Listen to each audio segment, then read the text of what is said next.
Alright, top 10 characters in the Wheel of Time.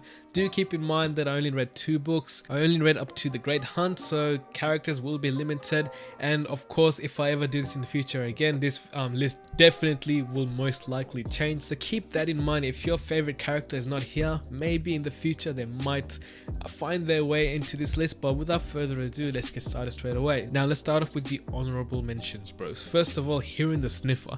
I really enjoyed this character in this in the Great Hunt, but I feel like he needs to do a bit more to be on the list. Next up, we've got Elaine and Min at the same time. I don't know, I feel like I can grow to like them, but they're just not there yet. Now last we have Elias, bro. Elias, bro, I enjoyed this guy's character so much in the Eye of the World, but like I said, he just did not get enough page time to make the list.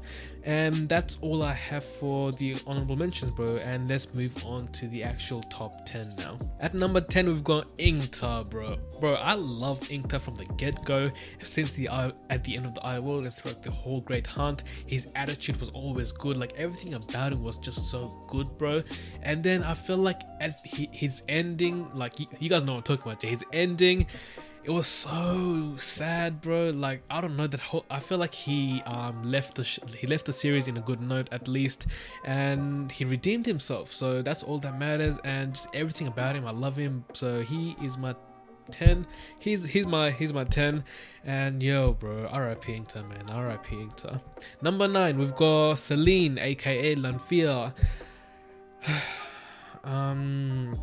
She's here for no particular reason. It's just that she's Celine, and you know how Celine gets to people, you know what I mean? So she probably just got to me. So anyway, moving on, number 8, we've got Perrin. Perrin is at number 8. I feel like Perrin, most of his highlights came from the first book, The Eye of the World. When we first learned about the wolves through Elias and all that stuff, that was some of the best moments in the whole Wheel of Time, in my opinion. That's why Perrin made the list, my bad. But I feel like in the Great Hunt, he just didn't get enough time, so that's why he probably dropped. He would have been a lot higher, but I think for now he is number 8. I did hear that a lot of you guys say that both Matt and Perrin like gets crazy amount of work in the third book, The Dragon Reborn. So like I said, this list will change in the future, so you never know. Now at number 7, this might shock some of you guys, bro, but it has to be Moraine, bro. I feel like she dropped a lot because she barely got any time in the second book. The first book, she was very interesting, bro. I was waiting to learn more about her in the second book, but she just did not get that much page time. But still, even though she didn't, she still makes the list, which shows a lot. Do you know what I mean? Top 10, don't disregard, but 10 is a very small number, bro. So if you make the top 10, bro, you're Gucci, bro. You're all good, man. So, but I feel like Moraine has a lot of potential to go up, bro. So you never know, bro. Anyway, coming in number 6, we've got Matt. Listen, I've always loved Matt from the get-go, ever since we first got introduced to Matt. Like, his whole personality, he's like the light. He's like the balance of our whole characters, you know what I mean? He balances everything out. When things are dark, he's just there. Do you know what I mean? And I feel like in the Great Hunt, that one moment towards the end when he blew the horn, bro, that was just amazing, bro. Like, ever since then he went up, bro, you know what I mean?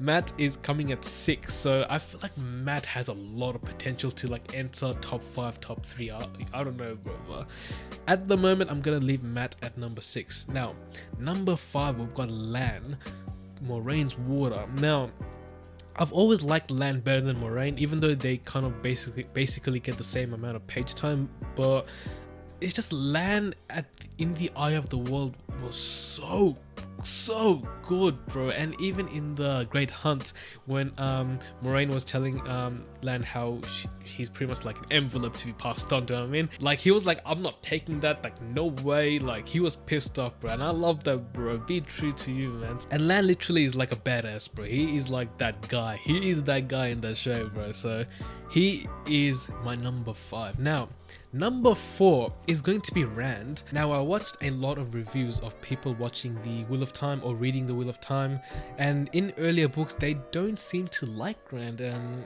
I'm not sure why, because I've always liked Rand, bro. Like, I feel like Rand is just a very confused character, do you know what I mean? Because we are in his point of view in literally the whole of the first 2 books, you know what I mean?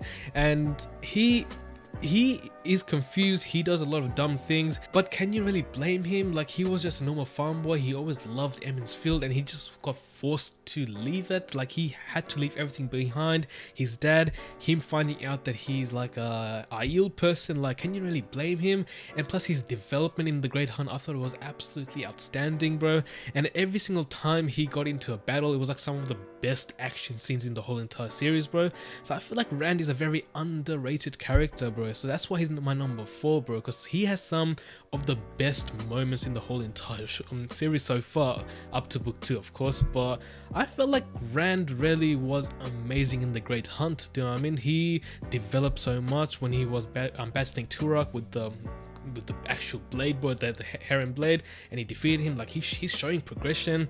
And like at the end when he was like, the Balzaman, come here and die, bro, like the authority, bro. And yeah, bro, like Rand is always going to be a character I'm going to like, I feel like, bro. So he's my number 4. Now number 3 is going to shock a lot of you. It is Paden Fane. I know he is not a good guy. He's not a good guy. But Paden Fane is literally interesting to the max, bro.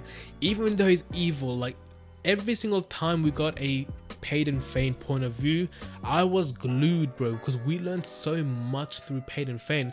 And at the end, when we found out that Paden Fane is not entirely like a creature, like a dark friend, he's like something else, bro. It just makes him more interesting, bro. And I feel like Paden Fane himself has his own objective. I feel like there's something about him that wants me to find out more, bro. Paden Fane, I don't know, bro. I feel like he's my number 3, bro. He is my number 3. Like, I am dying for another Paden Fane point of view. If there's one character that I want to read about, it is Paden Fane. I will even take him over Nynaeve at this point of time, bro. Like, I need to know, bro. I like really need to know. Anyway, moving on. Number 2, Loyal, bro. Loyal absolutely killed it in the Great Hunt, bro. He barely got any time in the Eye of the World, so I don't think he would even make the list in the Eye of the World. But in the Great Hunt, he was so good in so many different ways, bro. This guy was hilarious. This guy was a massive supporting character to Rand, and he was just there. And he even showed some development as well when he got his first kill. And Loyal, he's good with the ladies, bro. Like, Loyal, this guy when we got to that setting, yeah, and then all these female Ogiers were after him, but I could not laughing, bro. That was amazing, bro. And yeah, Loyal just throughout the whole book was just, he was just being loyal, bro. That's what I love about him. He just does not change. And now at number 1, I think it's quite obvious who it's gonna be. It's Nynaeve. Like ever since Baerlon, I like Nynaeve from the get-go. Like, I know that she might have not been a fan favorite in these early books, but I just don't know, something about her just drew me, bro. Like I was just drawn to Nynaeve, bro. Like, ever since she stood up to Moraine, I'm like, yes, bro. Like, god damn, bro. Like, she was the only one who was standing up to an Aes Sedai, like, properly. And at the same time, she was also very she was like the protector of the whole group, you know what I mean? She wanted to protect everyone. Nynaeve, I feel so special because I literally like Nynaeve since Baerlon, bro. Ever since she came out of nowhere to Baerlon, I'm like, bro, that's my favorite character. Straight up, I was like, that's my favorite character, bro. And in the second book, her development as a channeler of the One Power was crazy, bro. Like, she is so powerful, and she's also quite smart. She came up with this crazy plan to save Egwene at the end. Like, I don't know, man. Nynaeve is just straight up awesome, bro. And that is my top 10 so far in the series, man. And thank you so much for watching this video. Not just this video, actually, everything else. Thank you so much. This has been amazing. What a journey this has been. It's all you guys, so thank you so much. And yeah, man, if you liked it, give me a big like, comment down your thoughts below, and most importantly, don't forget to subscribe. We're very shy of 800 subscribers. And until next time, I'll see you guys next Sunday for the first part of the Dragon Reborn. Until then, take care now. Bye.